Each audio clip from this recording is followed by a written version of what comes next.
ہو سکتا۔ حضور علیہ الصلوۃ والسلام کا علم ہمیشہ سے نہیں ہے، جب اللہ نے حضور علیہ الصلوۃ والسلام کو بنایا اس وقت سے ہے، اور حضور علیہ الصلوۃ والسلام کا علم فنا ہو سکتا ہے، اللہ کی طرح ایسا نہیں ہے کہ فنا نہیں ہو سکتا۔ اللہ کے علم کے سلسلے میں یہ عقیدہ رکھنا ضروری ہے کہ وہ فنا نہیں ہو سکتا، لیکن حضور کے لیے، حضور کے علم کے لیے خصوصیت نہیں ہے، یا استعانت کہ کسی کو آپ یہ سمجھتے ہیں کہ وہ ہماری مدد کر سکتا ہے، تو آپ کا عقیدہ کیا ہونا چاہیے؟ یہی جو قرآن و سنت سے ثابت ہے کہ کوئی بھی شخصیت ہو، کوئی بھی ذات ہو، انبیاء کرام کی، اولیاء اعظام کی، وہ اگر ہماری مدد کرنے کی طاقت رکھتے ہیں تو اللہ کی عطا سے رکھتے ہیں۔ وہ طاقت، وہ قوت اللہ نے عطا فرمائی ہے، اس لیے ان کے اندر ہے۔ میرے عزیزوں، یہ ایسا قاعدہ ہے کہ اس قاعدے کی بنیاد پر آپ تمام مسائل کو حل کرتے چلے جائیں، اسی قاعدے کو ہر جگہ جاری کر دیں، بات بالکل واضح ہوتی چلی جائے گی اور مسئلہ آپ کو سمجھ میں آ جائے گا۔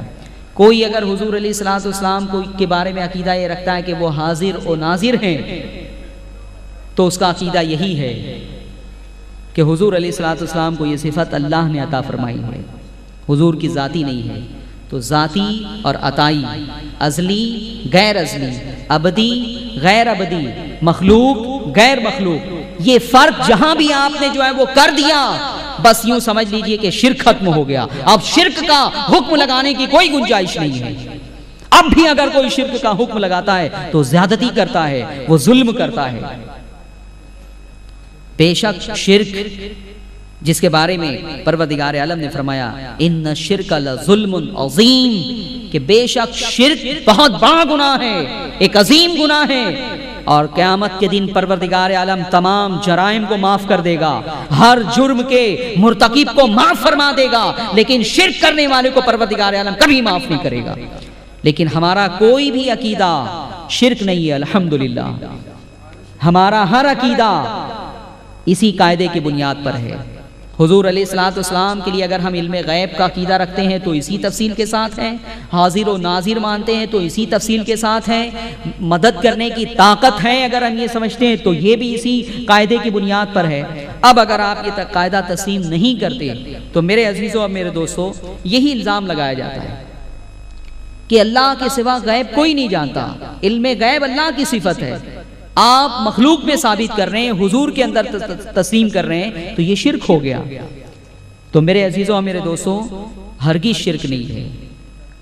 جو لوگ یہ کہتے ہیں وہ قرآن کو نہیں سمجھتے، جو لوگ یہ کہتے ہیں وہ حدیثوں کا مطالعہ انہوں نے نہیں کیا ہے، ان کا علم ناقص ہے، بصیرت کی نگاہ سے اگر قرآن اور سنت کا وہ مطالعہ کریں تو میرے عزیزوں اور میرے دوستوں، اس حقیقت کو وہ پا لیں گے جس کی طرف میں اشارہ کر رہا ہوں۔ لیکن مسلم معاشرے میں شرک کے فتوے کثرت کے ساتھ دیے جا رہے ہیں۔ وجہ یہی بیان کی جاتی ہے کہ اللہ کے سوا کوئی کسی کی مدد نہیں کر سکتا، اور آپ لوگ جو ہے وہ بزرگان دین کو، غریب نواز کو، غوث پاک کو، نبی اکرم صلی اللہ علیہ وسلم کو مستعان سمجھتے ہیں کہ وہ مدد کر سکتے ہیں۔ تو میرے عزیزوں اور میرے دوستوں، قاعدہ وہی ہے جو میں نے آپ کے سامنے پیش کیا کہ یہ تمام صفتیں اللہ تبارک و تعالیٰ نے اپنے بندوں کو بھی عطا فرمائی ہے۔ جب عطائی اور ذاتی کا فرق آپ نے کر دیا تو شرک نہیں ہوگا۔ ہاں، پھر کوئی یہ پروف مانگ سکتا ہے آپ سے، کوئی اس دلیل کا مطالبہ کر سکتا ہے کہ ٹھیک ہے شرک تو نہیں ہے، اس لیے کہ آپ جو ہے وہ ذاتی نہیں مانتے، عطائی اور ذاتی کبھی برابر نہیں ہو سکتا ہے۔ شرک کا مطلب برابری ہے۔ جب ہم نے اللہ کے علم کو ذاتی اور رسول اللہ کے علم کو عطائی مانا تو برابری ہو ہی نہیں سکتی ہے۔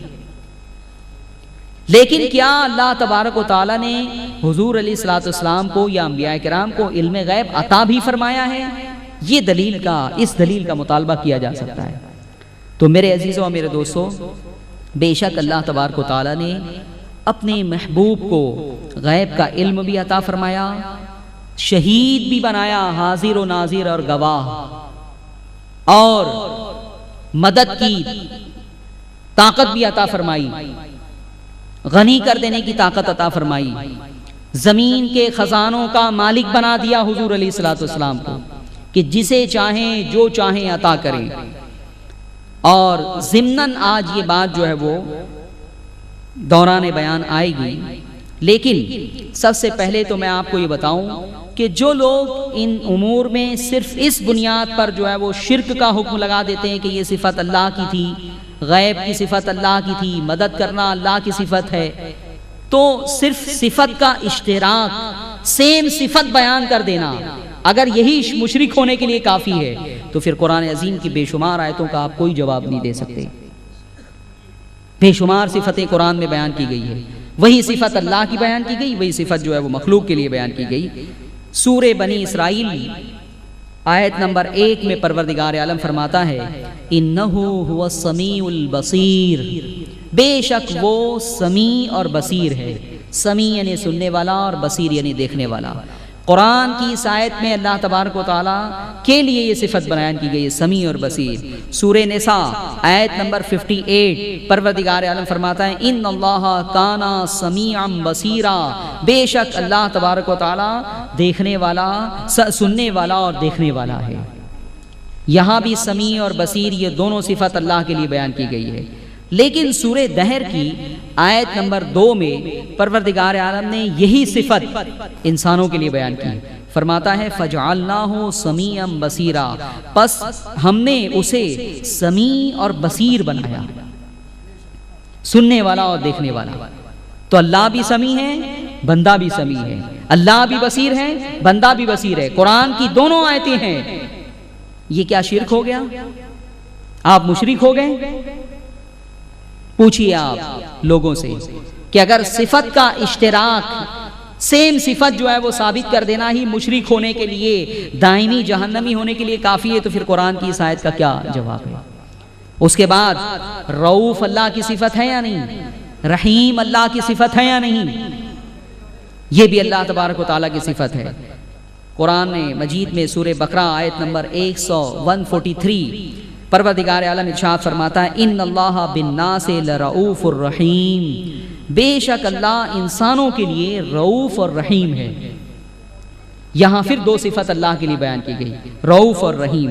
سورہ حج میں پروردگار عالم نے پھر فرمایا ان اللہ بالناس لرؤوف الرحیم، یہاں پہ بھی یہ دونوں صفت پروردگار عالم نے جو ہے وہ اپنے لیے بیان فرمائی ہے، انسانوں کے لیے جو ہے وہ رؤوف ہے اور رحیم ہے۔ لیکن سورہ توبہ آیت نمبر 128 یہی دو صفت اللہ تبارک و تعالیٰ نے حضور علیہ الصلوۃ والسلام کے لیے بیان فرمائی۔ فرماتا ہے لَقَدْ جَاءَكُمْ رَسُولٌ مِّنْ أَنفُسِكُمْ عَزِيزٌ عَلَيْهِ مَا عَنِتُّمْ حَرِيصٌ عَلَيْكُمْ بِالْمُؤْمِنِينَ رَؤُوفٌ رَحِيمٌ۔ سورہ توبہ کی آیت ہے۔ سبحان اللہ، کہ یہ نبی پیغمبر تمہارے لیے بڑے رؤوف اور رحیم ہے۔ سبحان اللہ، سبحان اللہ۔ تو کیا شرک ہو گیا؟ قرآن عظیم کی دو آیتیں ہم نے پڑھی، دونوں میں جو ہے یہ رؤوف اور رحیم یہ دونوں صفت اللہ کے لیے بیان کی گئی، لیکن یہاں حضور علیہ الصلوۃ والسلام کے لیے جو ہے وہ بیان کی جا رہی ہے کہ یہ رؤوف ہے اور یہ رحیم ہے۔ عبد الرحیم اللہ کا بندہ، آپ عبد کے ساتھ ہی کہتے ہیں نا، لیکن یہاں دونوں صفت جو ہے وہ بیان کی گئی۔ کیوں شرک کیوں نہیں ہوا؟ اسی لیے کہ کیا آپ کا عقیدہ یہ ہے کہ آپ اگر سمیع اور بصیر ہیں تو اللہ کی طرح آپ سمیع اور بصیر ہیں؟ بتائیے آپ کا عقیدہ یہ ہے؟ نہیں، آپ اگر سمیع ہیں، آپ اگر بصیر ہیں تو اللہ کی طرح سمیع اور بصیر نہیں ہے۔ اللہ کی شان تو یہ ہے کہ اس کی ساری صفات اس کی ذاتی ہے، ہمیشہ سے ہے، ہمیشہ رہے گی، کبھی فنا نہیں ہو سکتی۔ اور آپ کی یہ صفت، آپ تو محتاج ہے، اللہ نے دی ہے سمیع سماعت کی قوت، بصارت تو آپ دیکھ رہے ہیں، اندھا بھی پیدا کر سکتا تھا اللہ تبارک و تعالیٰ، نہ آپ سمیع ہوتے دیکھنے والے سننے والے، نہ بصیر ہوتے دیکھنے والے، دونوں چیزوں سے آپ جو ہے وہ محروم ہو سکتے تھے۔ تو بتائیے یہ ساری صفت اللہ تعالیٰ نے اپنے لیے بیان کی اور پھر اس کے بعد جو ہے وہ اپنے بندوں کے لیے اور حضور علیہ الصلوۃ والسلام کے لیے بھی بیان فرمائی، تو کیا شرک ہو گیا؟ اس کے بعد رب کون ہے؟ رب بتائیے رب کون ہے؟ عزیزان گرامی، آپ قرآن عظیم جیسے ہی شروع کرتے ہیں تو پہلی ہی آیت پڑھتے ہیں الحمدللہ رب العالمین، تمام تعریف اس اللہ کے لیے جو رب ہے، پالنے والا، تمام